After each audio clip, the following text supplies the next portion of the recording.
Hi, this is Belinda from Belinda Lee Briggs Web Design, and I'm going to give you a really quick walkthrough of how to add a class note. So we're going to click on Pages over here in the left menu, and we're going to scroll down. This is the class notes page where the notes are actually displayed. You can see them right here.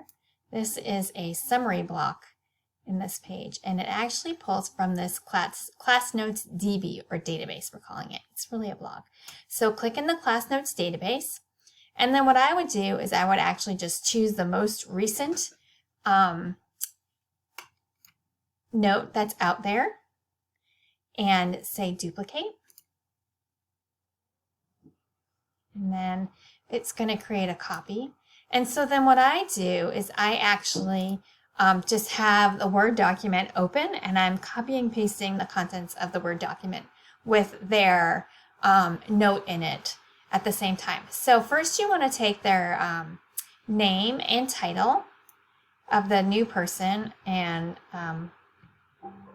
let's just pretend that I have, there it is, it's draft again. So let's just pretend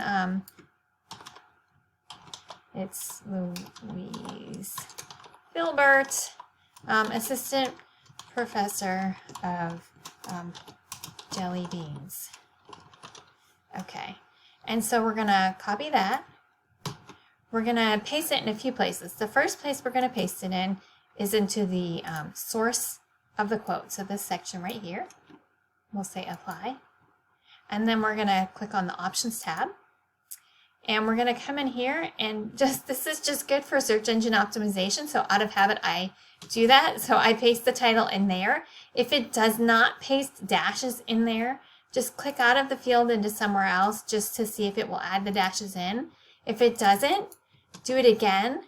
If it doesn't add the dashes in, just make up your own URL in here, because if there are spaces in here, it won't save properly. And you can even see right now it's not, it's actually forcing it to go back in there. I very recently had a client who had this problem, and it gave them all sorts of errors, and we found that it mysteriously had saved with spaces. So that's why I give that kind of caveat here. Okay, the next thing we want to do is come down to the excerpt. The excerpt is actually what is being pulled in on that other class notes page and having that nice purple outline in the gray background. So this is, if you forget to do this, don't worry about it. What's most important, the only reason why we're doing this is if someone were to happen on this blog, it's not hidden, they could tumble upon it, and they're going to see these pages, but these pages cannot pull in onto the other page. So we need to make sure that over on options, that we're going down to the excerpt. And right here, you can see this is in heading 3. This is how we get the different styling on the other page. It's very important that we use heading 3. We keep heading 3 on here. So what I do is I highlight the person's information that was in here, and I press the space bar. And then I arrow back over my space, and I paste in the new text. If it comes in and it is not this lovely still heading 3, it doesn't have heading 3 on here, you can just highlight it. Whoop. Not all of that. You can just highlight it and actually switch the formatting to heading 3. This formatting up here, it says P2. So you could switch it just to show you what it looks like when it's not right. P2, see, it doesn't look the same. And if it breaks on 2 lines, that's totally okay. Just edit it, get it onto this one line, and make sure this is medium heading or heading 3. Okay, so now we have got the person's name in all 3 places. So we've got it in 4 places. We've got it in this title area. We've got it down here in the quote source. We've used it in the post URL. And then we've gotten it down in the excerpt. So the next thing we want to do is replace the quote that was here with the new quote. So you will go out to your document, copy it, and just paste it in here. I'm going to type it in here.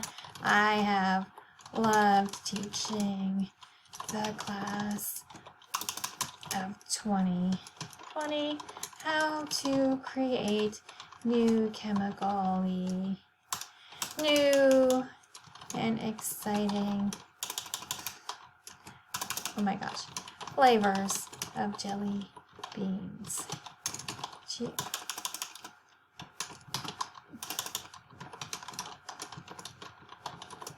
Okay. So not only are you going to copy it here into the excerpt, but you're also going to copy it out into the quote text. So we're going to click edit. We're going to remove all this and paste in the new. And then we're going to say save and publish. Only I'm not going to say save and publish because I don't want to publish this because the site is live and people are looking at it. But save and publish, that's your last big step. I'm going to actually delete poor Louise Filbert now. Okay, if you have any questions, just let me know, and I'm happy to answer them for you. Okay, bye.